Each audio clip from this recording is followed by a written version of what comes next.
2024 সালটা ব্রাজিলের যেভাবে গেছে 25 সালটা ওইভাবে না যাক।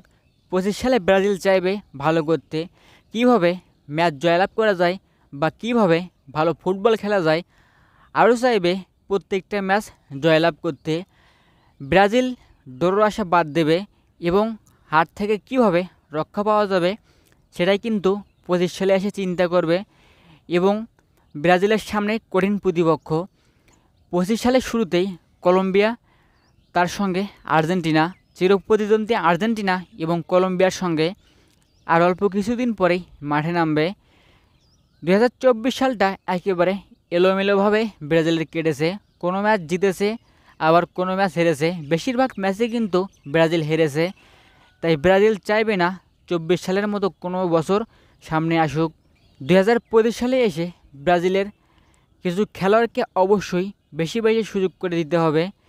যেহেতু নেইমার জুনিয়র তিনি ডাক পেয়েছে স্কোয়াডে, তার সঙ্গে যারা ক্লাবে ভালো করতেছে তাদেরকে অবশ্যই শুরুর একাদশে বা পর্যাপ্ত গেম টাইম দিতে হবে, তাহলে ব্রাজিল ভালো করতে পারে। ব্রাজিল দলটাই আসলে শক্তিশালী একটা দল, কিন্তু ভালো মানের কোচ না থাকায় এই দলটা হতাশাজনক পারফর্ম করতেছে। দেখা যাক 25 সালে এসে ব্রাজিল হতাশা কাটিয়ে ভালো করতে পারে কি পারে না।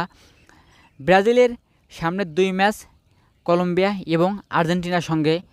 25 সালের শুরুতেই এই 2 প্রতিপক্ষ। তো এ ছিল আজকের বিস্তারিত ভিডিও।